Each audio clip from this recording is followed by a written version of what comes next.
Bonjour à toutes et à tous, bienvenue dans ce nouveau podcast. Aujourd'hui, Naïma a gentiment accepté d'être interviewée pour nous raconter son parcours. Vous verrez, elle a pas mal évolué dans sa carrière professionnelle, donc c'était intéressant de voir avec elle tout son cursus professionnel. Elle est auxiliaire de puériculture depuis 1 an, donc elle va vous raconter son histoire et ce qu'elle fait actuellement en tant qu'AP. Donc, bonjour Naïma, bienvenue dans ce podcast. Donc, est-ce que tu peux me raconter un petit peu comment tu as débuté ta carrière professionnelle qui t'a amené à devenir auxiliaire de puériculture? Bonjour Estelle, bonjour tout le monde. Écoutez, je me présente, je m'appelle Naïma, j'ai 40 ans, j'ai 3 enfants. Alors, j'ai commencé par un BEP sanitaire et social. Et ensuite, j'ai fait un BTA, service aux personnes. Et j'ai fait 2 années de faculté pour administration économique et sociale. À la base, je voulais devenir assistante sociale. Par la suite, j'ai arrêté mes études. J'ai pu travailler en EHPAD en tant qu'ASH. Ou alors, j'ai fait les fonctions d'aide-soignante. Donc, pendant quelques années. Et suite à ça, j'ai eu mes enfants. Donc, je me suis plus, entre guillemets, dans mon rôle de maman, dans les activités d'éveil, etc., dans l'accompagnement, dans l'évolution du développement de l'enfant et tout. Ça, j'ai beaucoup aimé. Et du coup, j'ai voulu changer de secteur, entre guillemets. À ce moment-là, tu connaissais déjà le métier ou tu l'as connu dans cette période? Ou est-ce que c'est un métier que tu connaissais déjà? Pas vraiment. Non, pas vraiment. Après, j'ai des amis qui travaillaient en crèche ou quoi, mais sans vraiment m'intéresser parce que j'étais vraiment épanouie en EHPAD. D'accord. Voilà. Et du coup, c'est vraiment en étant devenue maman que j'ai eu ce désir d'évoluer aussi professionnellement parlant avec les enfants. Très bien. Et du coup, c'est aussi en découvrant les crèches quand j'emmenais mes enfants en crèche, quoi. C'est aussi en découvrant peut-être le milieu, etc., qui a éveillé cette vocation. Donc, je me suis lancée dans le CAP Petite Enfance en 2018. À ce moment-là, j'avais déjà 2 enfants. D'accord, alors pourquoi t'es passée par le CAP? T'as pas de suite fait auxiliaire de puériculture? C'était quoi le raisonnement? Parce que tu voulais seulement travailler en crèche ou parce que c'était ce qui était proposé? Je connaissais même pas vraiment le métier d'auxiliaire de puériculture. D'accord. Déjà, et puis en même temps, je pensais que c'était plus facile pour moi sur 1 an de me lancer sur une formation adulte, etc. Et ça faisait aussi pas mal d'années que j'avais pas repris l'école. Et je me suis lancée sur le CAP Petite Enfance, mais c'est vrai que j'avais passé déjà le concours d'aide-soignante. Et l'oral m'avait un petit peu, c'était un peu difficile. Je l'avais passé 2 fois. J'avais eu des bonnes notes, mais en liste complémentaire. Et je savais que pour le diplôme d'auxiliaire de puériculture, ça t'a un peu découragé. Est-ce que j'allais foncer dans le mur et tout. Et je me suis dit, pourquoi pas passer aussi par le CAP Petite Enfance, pour ensuite devenir auxiliaire de puériculture, même un peu plus tard, c'est pas grave. C'était une marche qui te paraissait moins haute, c'était plus progressif. Voilà, tout à fait. Alors que s'il faut, t'aurais réussi, mais c'est vrai qu'il y a beaucoup d'élèves qui ça les rassure de faire un CAP avant, mais peut-être qu'en te lançant, t'aurais réussi, mais en tout cas, t'as bien fait de faire à ton rythme. Oui. Tout à fait. Mais je pense que t'aurais pu quand même réussir, mais c'est vrai que quand on reprend des études, etc., on a besoin de se donner confiance aussi avec des réussites pour que ça te donne confiance. Oui, Surtout quand ça a fait 10 années où voilà, on n'est pas retourné sur les bancs de l'école, quoi. Et là, tu avais déjà tes enfants quand tu as fait le CAP? J'avais déjà 2 enfants. Donc, tu en avais du 2. coup, après, en fin d'année CAP petit enfant, j'ai eu mon 3e. Oui, donc c'était un défi. Tu t'es pas facilité la tâche non plus. Non plus. Non plus. Mais voilà, c'était voulu aussi. Hein, donc, oui, puis c'est une source de motivation. Après, je me lançais pleinement dans mon activité professionnelle. D'accord. Donc voilà, j'avais mes 3 enfants. Ensuite, j'ai travaillé depuis 2021 en multi-accueil. Ok. Voilà, j'ai travaillé en multi-accueil et c'est là que j'ai vraiment découvert le métier d'auxiliaire de puériculture.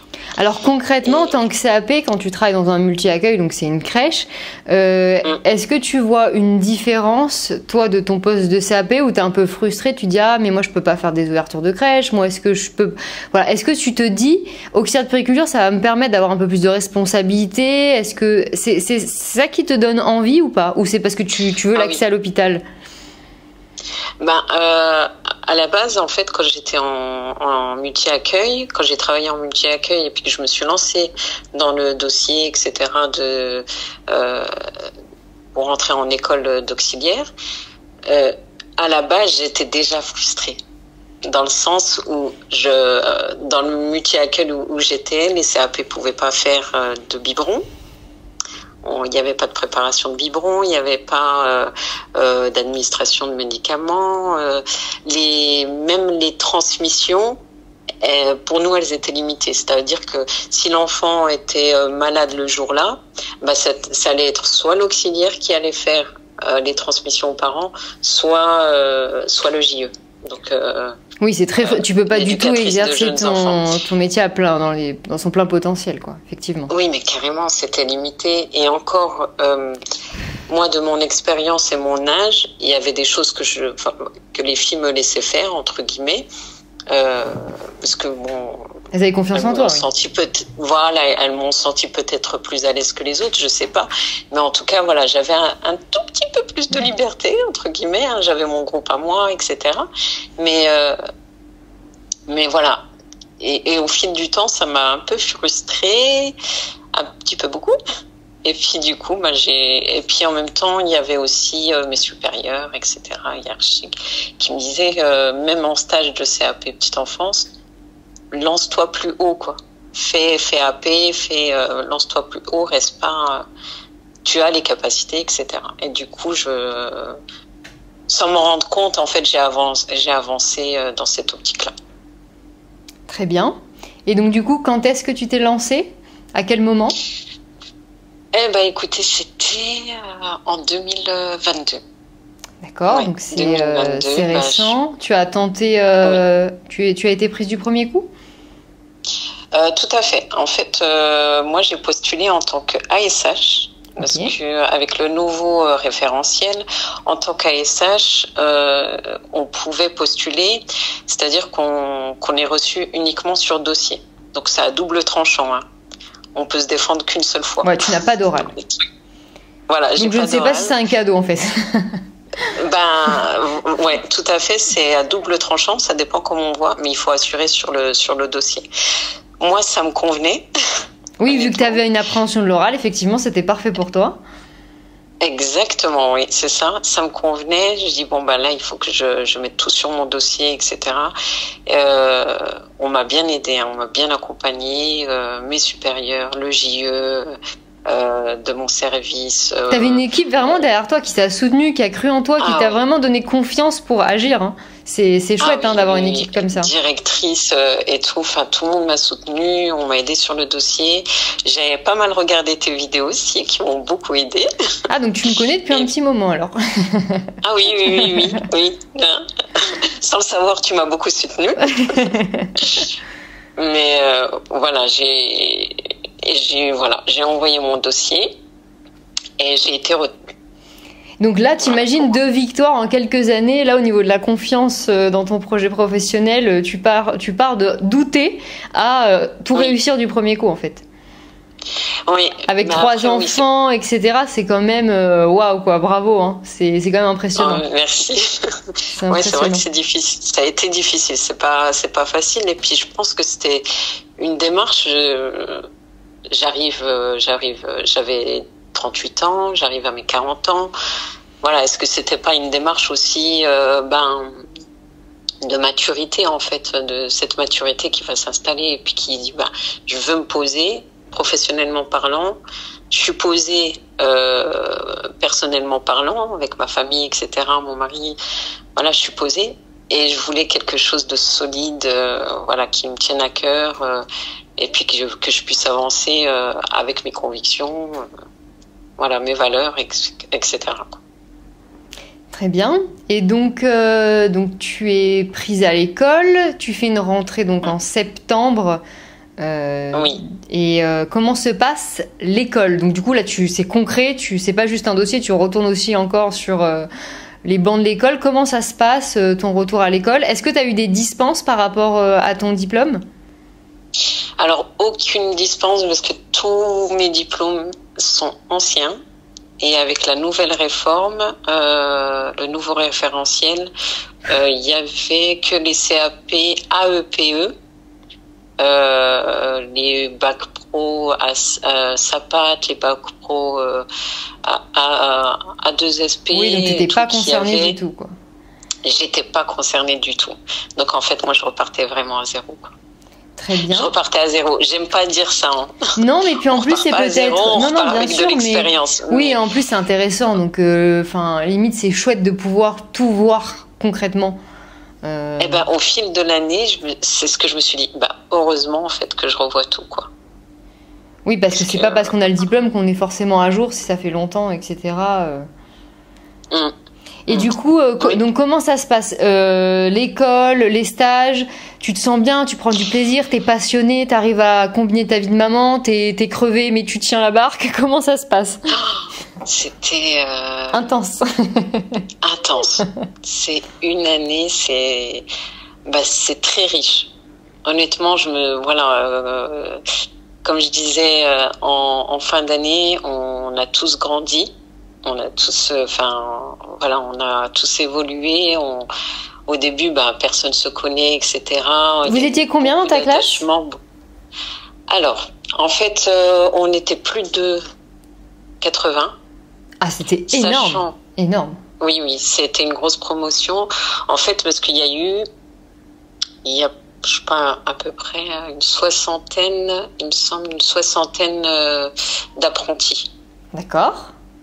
Donc en cursus complet, on était une bonne vingtaine, voire trentaine, si je me trompe pas, quoi. Ok, au niveau de la répartition des âges, parce que donc du coup toi t'es une femme, t'as des enfants, etc. Souvent, justement, elle se pose la question, à partir de 35 ans, tout le monde pense qu'elle ne peut plus étudier et a peur. Au niveau de ta classe, je suppose que c'était varié, il y avait tous les âges, tous les cursus, ça se passait comment? Ah oui. Il y avait de tout. C'est-à-dire qu'il y avait des filles de 17 ans, qui sortaient de l'école, d'autres plus âgées qui sortaient de la fac, d'autres qui avaient déjà travaillé et qui sont venues. Enfin, il y avait de tous les âges, mais c'est vrai que de mon âge, on n'était pas nombreuses. Mais il y avait plus âgés que moi. Oui, en général, il y en a 4-5, toujours dans une classe, plus de 40 ans, même des fois moi j'avais eu, je crois, 53, 54 ans, donc c'est génial de pouvoir faire ce qu'on aime à n'importe quel âge. Donc donc c'est la répartition des âges variés. Au niveau des stages... Oui, tout à fait. Au niveau des stages, est-ce que ça t'a plu? Est-ce que ça t'a fait peur? Qu'est-ce qui t'a marqué dans les stages? Parce qu'en général, c'est ce qui plaît le plus, de voir des différents secteurs. J'y allais à chaque fois avec beaucoup d'appréhension. Oui, un petit mal au ventre avant d'y aller. Dans le sens où, quand on a déjà travaillé, on a déjà eu... repasser dans le cadre de stagiaire, c'est ça? Oui. Voilà, okay. Nous-mêmes, on a encadré des stagiaires et revenir en tant que stagiaire. Je pense que ça, c'est le plus difficile. Mais après, en fait, quand j'y étais, dans mes 4 stages, quand j'y étais, ça s'est super bien passé, quoi. Quels étaient tes lieux de stage? Alors, premier stage, j'ai fait le multi-accueil. Ok, donc ça tu maîtrisais. Voilà, je maîtrisais, mais j'ai beaucoup appris, mine de rien, parce que j'ai eu une tutrice qui travaillait totalement, qui avait une vision des choses totalement différente. Et elle m'a énormément appris sur la psychologie de l'enfant. Et ça, j'ai beaucoup évolué, ce que j'avais pas. Oui, c'est ça qui t'a. Voilà, c'est ça la différence, c'est l'approfondissement des connaissances. Ça va beaucoup plus loin. Oui, effectivement, oui. Puis dans les soins, dans les transmissions, enfin, j'ai tout revu en fait. Enfin, c'était une autre image. J'étais de l'autre côté du coup. En fait, ce que j'observais en tant que CAP petite enfance avant, j'y étais. Puis elle me faisait pleinement confiance. Donc en fait, c'était vraiment un tremplin. Et puis là, en fait, je dis, ouais, je suis là, je suis vraiment là où fallait que je sois, quoi. Tu sentais que tu étais à la bonne place. Ah ouais. Ouais, elle m'a donné l'amour du travail d'AP, c'était dingue. Elle est super, hein. Je lui en suis vraiment reconnaissante. Et après, l'équipe entière m'a accueilli, l'équipe entière. Mais voilà, ma tutrice de stage en multi-accueil, elle était top. Très bien. Il y a ça aussi. Premier donc stage. Ça, c'est le premier stage. Le deuxième stage, c'était à l'IME. Donc institut médical médico-éducatif. Médico-éducatif, pardon. Là, je suis partie loin. C'est-à-dire que ce stage, il est obligatoire. Et dans la région où je suis, il n'y a pas beaucoup de stages dans le milieu de l'handicap. D'accord. Et il y a des filles, on est 80, hein. Donc ça, il faut pas l'oublier, on est 80, il faut placer ces 80. Les stages, on les choisit pas. Ou alors, ce stage du milieu du handicap, il faut aller se le chercher soi-même parce que justement, il n'y a pas beaucoup de place. La deuxième solution, c'était que, par exemple, au CHU, si en milieu hospitalier, s'il y avait pendant notre période de stage, un enfant en situation de handicap, notre stage était validé. Sinon, non. D'accord. Donc en fait, moi, je savais, mon optique, c'était, j'ai qu'une année. Hein, je veux pas repasser une année parce que j'ai pas validé stage, j'ai pas validé de bloc, j'ai pas validé de module. J'ai 3 enfants à charge, je pouvais pas me permettre de. Donc en fait, je suis partie le chercher dans ma région natale, quoi. Ok. Donc à 250 kilomètres. Waouh. Donc voilà. Et pendant 5 semaines. Tu as fait les allers-retours ou tu as vécu sur place? Non, j'étais chez mon frère. Oui, parce que non, c'est pas envisageable le quotidien, les retours, c'est pas. Ah oui, donc tu as vraiment tout donné. Ça, en fait. Voilà, même ça, en fait, je l'avais même pas envisagé pendant mon inscription. Il y a des choses qui se passent pendant l'école, les nuits, etc. Enfin, on se projette, on le sait, mais on se rend pas compte jusqu'à qu'on y est. C'est un investissement à 300%, quoi. C'est une année, on doit se donner à fond. Et du coup, j'ai choisi l'IME, un IME à 250 km de chez moi, où je rentrais les week-ends. Et pareil, une superbe découverte. Après, ça rejoignait aussi ce que je faisais en EHPAD. Aussi, donc cet accompagnement, cette communication, pas forcément verbale, mais très... je vais dire indirect. Oui, tout à fait, oui. Il y a la langue des signes, etc. Qui m'a beaucoup aidée aussi. Il y a les pathologies que je connaissais un petit peu, donc voilà, ça aussi. Je me suis sentie à l'aise dans ce stage-là. Ok, donc ça c'était ton second stage. Le troisième, où est-ce que tu l'as fait? À la maison de l'enfance. D'accord, donc c'était très. Donc oui, t'as vraiment fait tous les. Là maintenant, on s'attaque au social, ok. Oui. Ça, je suis sûre que ça t'a plu aussi également. Ah oui, non, mais en fait, je me suis épanouie. Mais en fait, c'est difficile de choisir le secteur parce qu'au début, on a un secteur de prédilection et en stage, en fait, on se dit, mais c'est chouette de travailler de partout, quoi, en fait. Ah oui, mais exactement. Moi, j'ai commencé mon CAP, ma formation auxiliaire de puériculture. C'était pour revenir dans la crèche où je travaillais. Voilà, c'était je me suis pas dit je vais aller travailler ailleurs. Oui, après t'avais trop d'opportunités, quoi. Après c'est une genre de confusion. Exactement. Je comprends. Ah ouais. Je comprends. Et du coup, quand je suis arrivée en maison de l'enfance, mais là, je connaissais absolument rien du tout. Je connaissais pas ce milieu. En fait, comme je disais à ma tutrice, mais en fait, j'étais naïve. Je sais que ça existe des enfants placés, je savais. Et puis quand je suis arrivée là-bas, ah ouais, j'étais en plein dedans, je dis, ah oui, d'accord. Et puis en plus, me dire, ah, c'est une auxiliaire qui s'occupe. Oui, c'est une sacrée responsabilité, et en même temps, c'est effectivement, c'est génial de pouvoir vivre ça. Et puis là, en fait, c'était top parce que ça rejoignait ce que j'avais fait en faculté, donc administration économique et sociale, il y a du droit. Et du coup, à la maison de l'enfance, il y a aussi ce côté juridique. Et ça m'avait plu, en fait, tout l'écrit derrière, le suivi. Oui, ça correspondait vraiment à ta personnalité et à ta formation initiale, en fait. Oui, je dis, ah, mais waouh, c'est un boulot vraiment. Il y a tout ce que j'ai fait, quoi. Ça rejoignait tout ce que j'avais fait de ma vie, en fait. Et j'ai dit, après, le côté juridique, je le connaissais pas sur le bout des doigts, hein, forcément. Hein. Mais en fait, ça me parlait. C'était pas quelque chose d'inconnu. Oui, je comprends. Oui. Ça me parlait, donc en fait, j'étais un peu plus rassurée, etc. Puis le fait d'avoir cette observation fine de l'enfant et puis y faire un écrit, mais un écrit soigné, un écrit détaillé pour le juge. Je dis ouais, mais c'est génial, notre rôle il est pris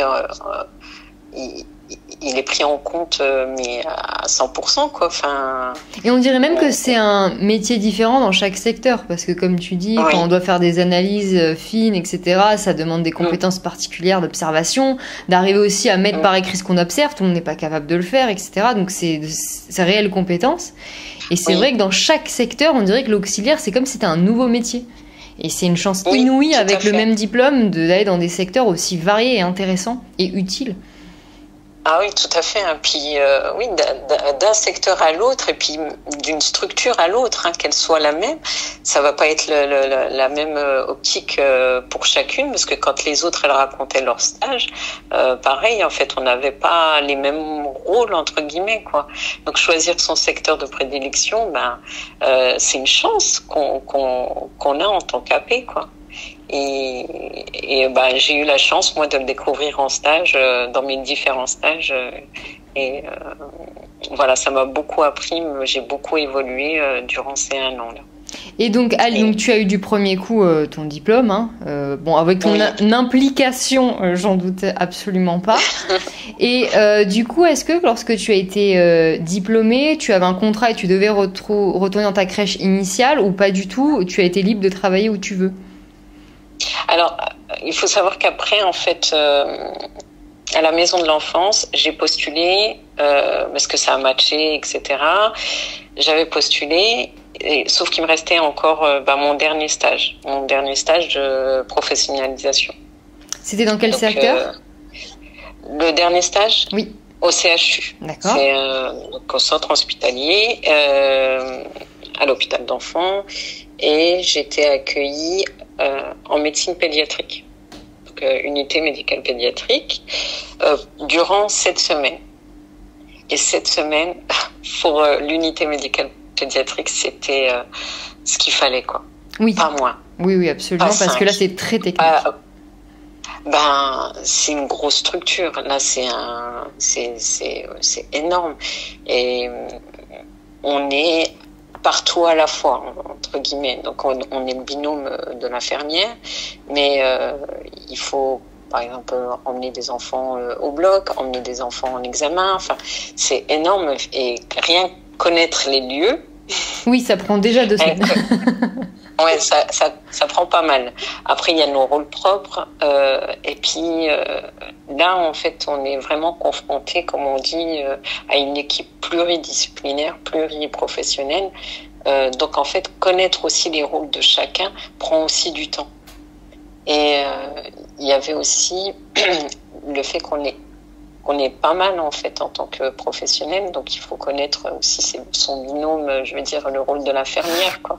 Oui, parce que quand on est à l'hôpital, on voit une blouse blanche, on se dit bon, on va demander cette information ou ce soin. Non, mais non, c'est pas la bonne personne, c'est pas les bonnes compétences, c'est pas le niveau de responsabilité. C'est vrai qu'apprendre à connaître, maintenant qu'on travaille, nous ça nous paraît facile, mais c'est vrai qu'au début, pour éclaircir tout cet éventail de professionnels, qui fait quoi, qui s'adressait dans telle situation, etc. C'est vrai que juste la logistique, en fait, et le mécanisme de fonctionnement, déjà, c'est long à comprendre. Alors, et puis là, en fait, quand je regardais les auxiliaires travailler, je me suis dit, mais j'y arriverai jamais, quoi. Et les premiers jours, je me dis, mais j'y arriverai jamais. Et puis les filles, elles me disent, mais attends, moi j'ai 10 ans, elle me rassurait là-dessus, elle me disait, j'ai 10 ans d'expérience, il y a des trucs encore que je connais pas. Oui, bien sûr. Il y a des pathologies, je connais pas, etc. Enfin, c'est vrai qu'on arrive en fin de... Il faut savoir que j'arrive en fin d'école, oui, fin tu de te formation. sentais débutante, en fait, oui. Ben, je me dis, mais est-ce que je suis mais carrément, en fait, est-ce que je suis légitime? Est-ce que je vais être légitime dans mon rôle? Parce que par rapport à ce que les filles connaissaient sur place et tout, enfin que ce soit les pathologies, que ce soit mais ça, les ont appris sur le terrain, pas forcément à l'école. Hein. Eh ben voilà. Mais ça, hein. Il faut se le dire en fait. Parce qu'une fois que tu as fini l'école, en fait, l'école n'est jamais finie en fait au niveau de l'apprentissage. Non. Voilà, il faut pas. C'est une formation continue, mais toute sa vie. C'est pas juste un an. Voilà. Exactement, c'est ça. Et puis bon, du coup, après, c'était. Là, pendant ce stage-là, pareil, je me suis découverte, et puis ça rejoignait aussi ce que je connaissais, donc l'EHPAD, le milieu hospitalier, entre guillemets, etc. Donc en fait, j'ai eu une certaine facilité à trouver mes marques, à trouver ma place. Et ça a été en fait tout à fait naturel que je postule aussi au CHU. Oui, donc en fait, à chaque fois que tu as fait un stage, en fait, tu aurais pu travailler dans le lieu de stage déjà. Donc ça, c'est bien. Ça prouve aussi qu'on peut déjà commencer à prospecter en stage pour son futur emploi. Et là, c'est ton coup de cœur. Tu t'es plus donc imaginé ici. Et donc ils t'ont pris directement après ton diplôme ? C'est pendant mon stage, donc je crois les 15 derniers jours ou la dernière semaine où j'ai fait mon entretien, oui.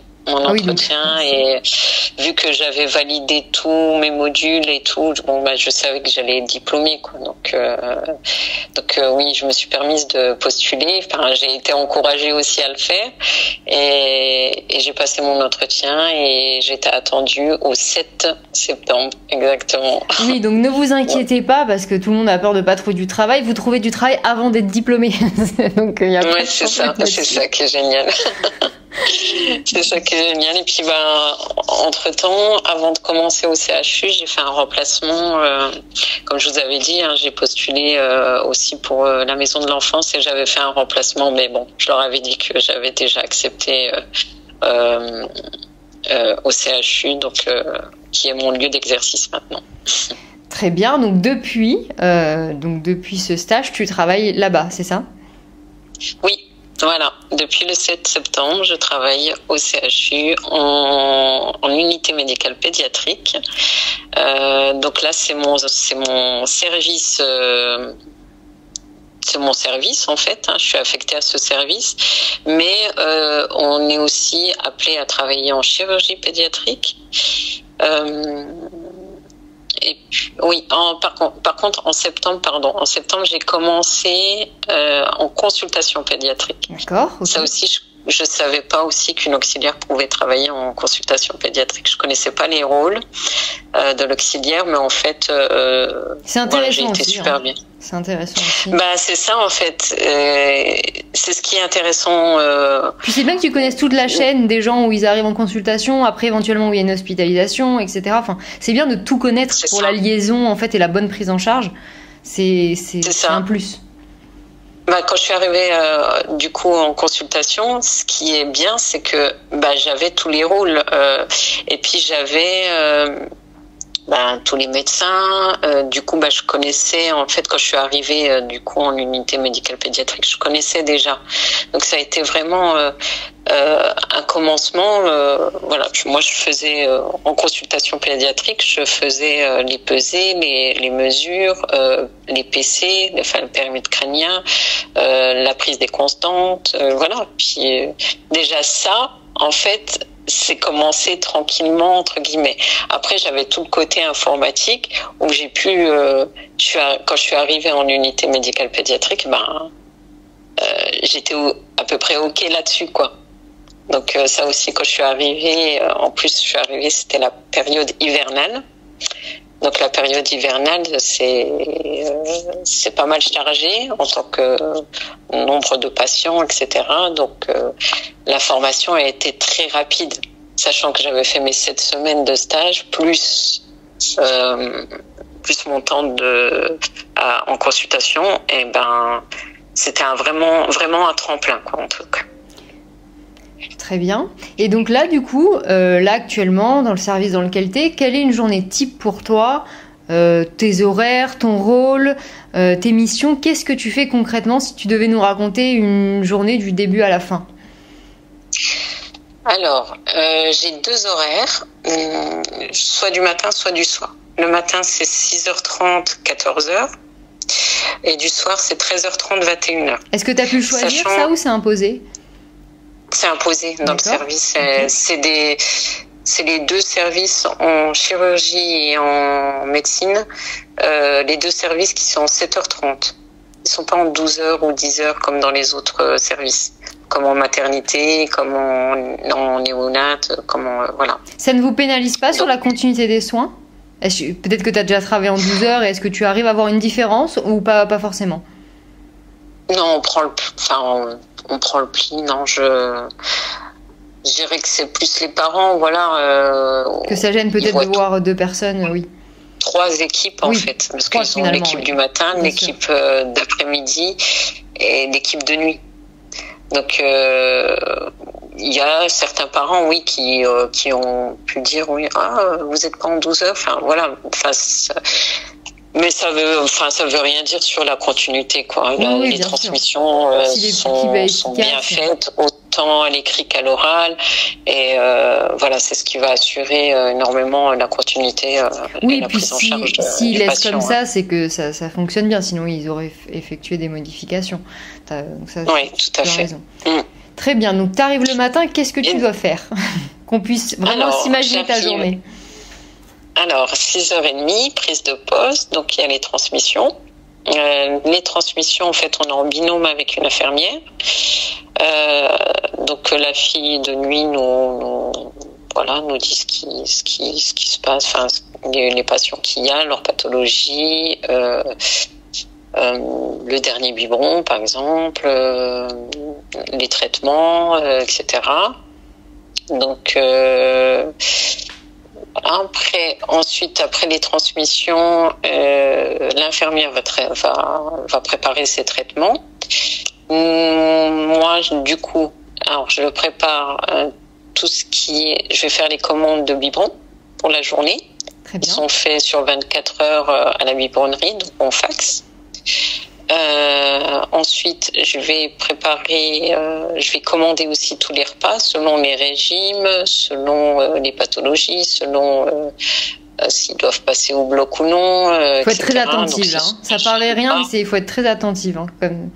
C'est ça. S'ils sont à jeun ou pas, savoir s'ils vont remanger le soir. Est-ce que vaut mieux que je prévoie un repas peut-être léger pour le soir, etc. Ensuite, dans la commande des repas, il y a la commande du pain, du beurre, etc. Enfin, voilà, toute la logistique à côté. Je prépare aussi tout le matériel, tout ce qu'il faut pour ma journée. Donc je vérifie mon chariot. On a 3 chariots dans le service, donc c'est les 3 chariots dits AP. Donc là-dedans, en fait, on a tout. Hein.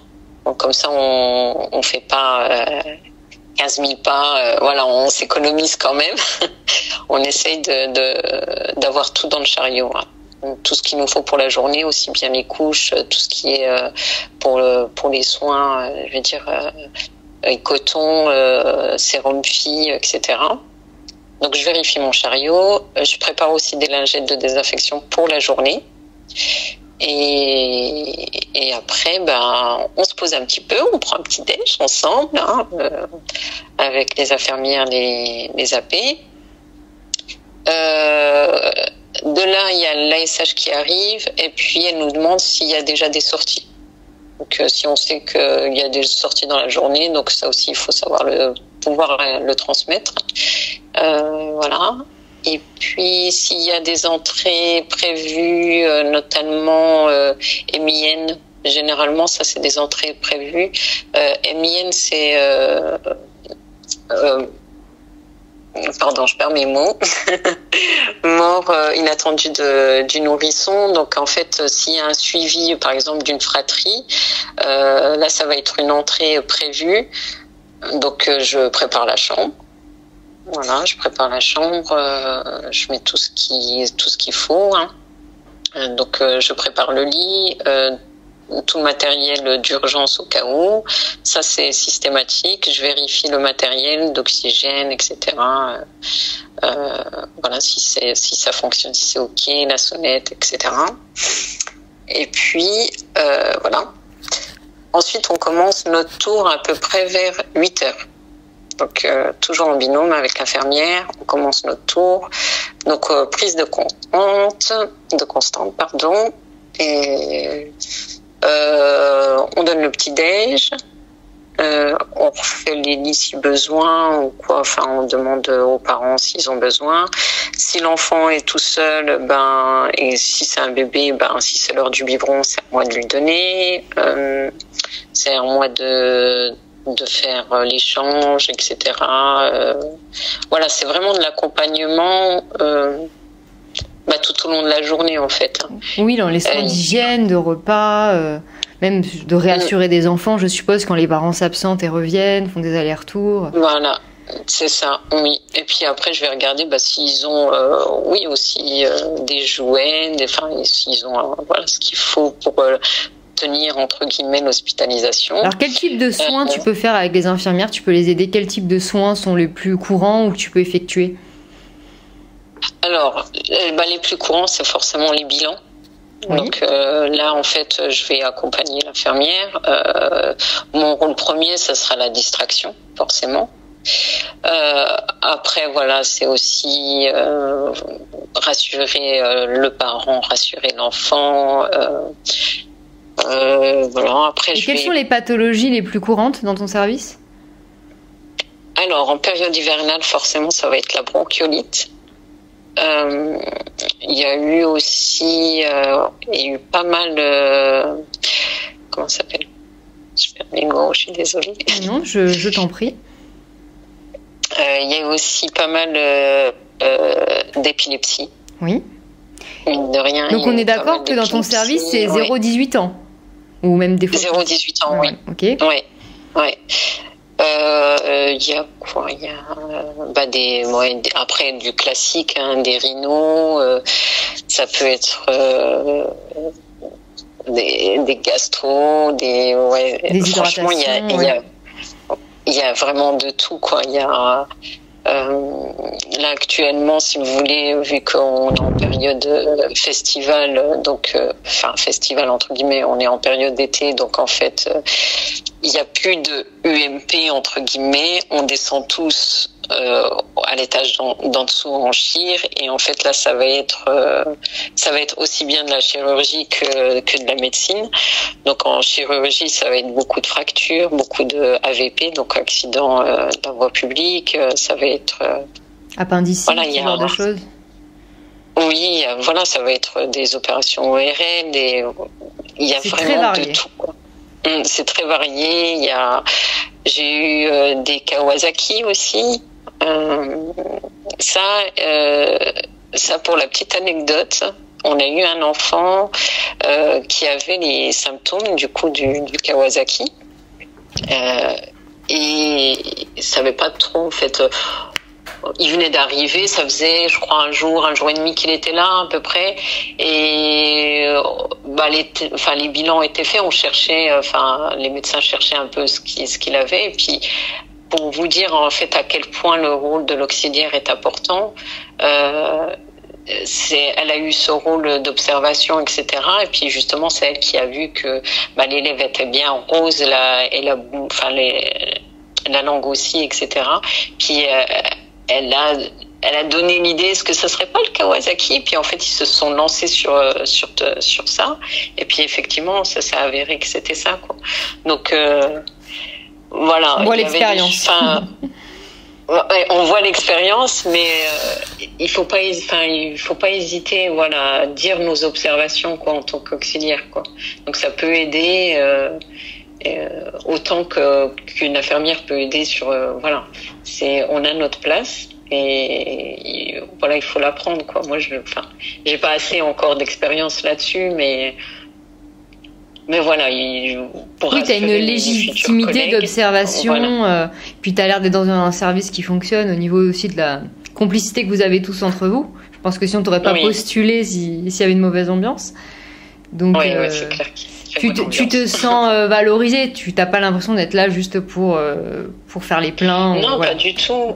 Oui, pas du tout. Comme en fait, je reviens à ce qu'on disait au début, c'est il y avait des choses où j'étais frustrée, mais là je suis épanouie, quoi. Oui, ça se sent vraiment. Ouais. Que depuis que tu es rentrée à l'école, tu es vraiment dans ton chemin de vie, quoi. T'es à la bonne place. Ouais, dans mon rôle et puis mon entourage l'a vu aussi, quoi. C'est génial. Il faut se lancer. Qui ne tente à rien n'a rien. J'ai tenté. J'en suis là, j'ai réussi. Je suis fière, quoi. Ah oui, tu es maman, tu as 3 enfants, tu es une jeune diplômée, donc c'est génial de commencer la carrière qui nous correspond. Puis peut-être que tu serais pas autant épanouie si tu avais fait ça avant. Hein. Là, tu as une maturité et un apaisement. On sent une certaine... tu as l'air d'être apaisée, d'avoir une certaine sagesse, etc. Et qui, du coup, sert également tes collègues et puis tout simplement les patients dans lesquels tu t'occupes. Et je suppose aussi que pour accompagner les parents, avec toute ton expérience en tant que maman, tu dois poser certains mots, certains gestes avec une certaine professionnalisme et affection que tu n'aurais peut-être pas eu si tu avais 20 ans. Donc, c'est très bien. Et c'est rassurant aussi. C'est rassurant. Oui, il y a des histoires difficiles dans les pathologies qu'on voit. Des fois, c'est pas forcément des pathologies. C'est un petit milieu. Ça va être de l'accompagnement, c'est de l'éducation. Bien sûr. D'éducation, mais attention, bienveillante. Voilà, quoi, c'est des jeunes parents ou pas forcément, mais qui savent plus ou qui sont fatigués de faire ou voilà, là on reprend le rôle. C'est un soutien à la parentalité. Il y a un soutien, mais après il y a beaucoup de bienveillance, quoi. Il faut pas l'oublier. Parce que je pense qu'au fil des années, on en voit tellement que on passe à côté de certaines choses, mais ça, j'espère ne jamais passer à côté et de pouvoir accompagner au mieux l'enfant, la famille et rester juste dans mes propos en tout cas et jamais passer au-dessus de mes valeurs, quoi.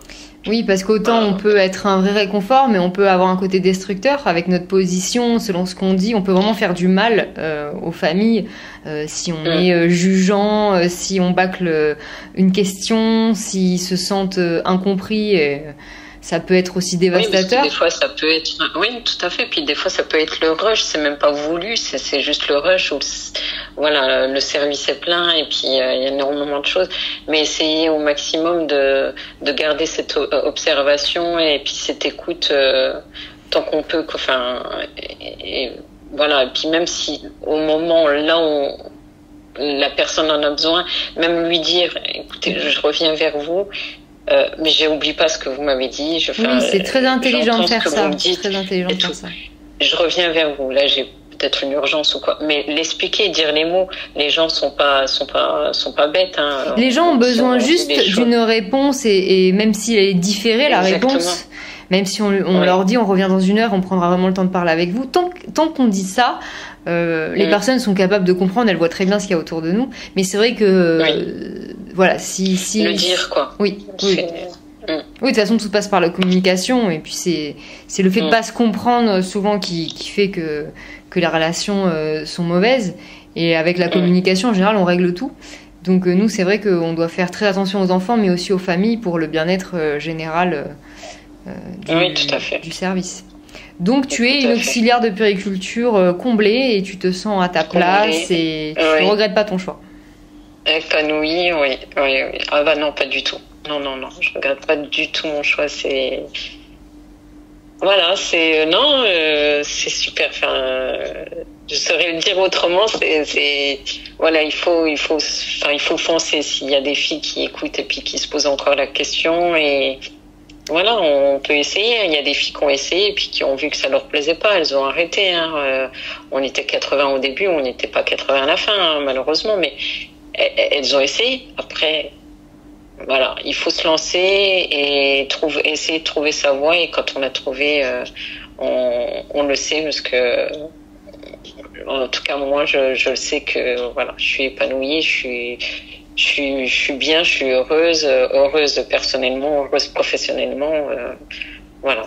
Bah c'est très agréable à entendre, et puis c'est vrai que donc merci pour tous ces détails, parce que c'est vrai que moi sur ma chaîne je raconte mon expérience, donc je n'ai pas l'expérience de tout le monde, et c'est pour ça que j'aime bien qu'on aille dans le détail sur ce que tu fais au quotidien, parce que ça permet vraiment aux élèves de se projeter dans la réalité du terrain. Comme ça elles sont soit persuadées ou non que c'est leur voie. Bon, la plupart du temps ça les fait rêver quand on parle là t'as en plus un parcours parfait, les stages, l'école s'est bien passée, t'as trouvé du travail, tu travailles, tu t'es épanoui, donc forcément ça donne envie. Bon, tous les parcours ne sont pas des fois aussi faciles, mais bon, quoique facile non, parce que tu as quand même eu des difficultés pour aller loin dans les stages, et puis tu nous as pas parlé. Enfin, t'as pas insisté là-dessus, mais je suppose qu'avec 3 enfants, l'organisation, c'est pas pareil que si tu rentres chez toi et tu dois juste étudier. Donc, malgré tout ça, on a l'impression que c'était très fluide. Donc c'est vrai que c'est très encourageant pour celles qui ont envie de faire ce métier. Donc, merci en tout cas pour ton témoignage. Il est vraiment précieux. C'est vraiment précieux, et puis on te souhaite le meilleur pour la suite de ta carrière, et puis écoute, je reviendrai vers toi d'ici quelques années si tu voudras nous raconter la suite de tes aventures. Avec plaisir. Donc en tout cas voilà, merci beaucoup d'avoir pris le temps de nous parler de ton histoire, et puis vous pouvez remercier Naïma d'avoir partagé son parcours. Donc écoute, je te dis à bientôt Naïma, et puis encore merci. Merci à toi, c'était un plaisir en tout cas, merci d'avoir écouté, c'est gentil. Bonne journée Naïma, à bientôt. Merci, de même, au revoir. Donc merci à toutes et à tous d'avoir écouté ce podcast. Merci encore à Naïma pour son témoignage. Si vous voulez entrer à l'école d'auxiliaire de puériculture et que vous avez besoin d'aide, nous avons notre programme de préparation en ligne, donc franceprepa.com. Vous trouverez tout le sommaire de notre prépa sur notre site qui est en lien cliquable sous cette vidéo. Et je vous dis donc à bientôt pour un prochain podcast. Au revoir.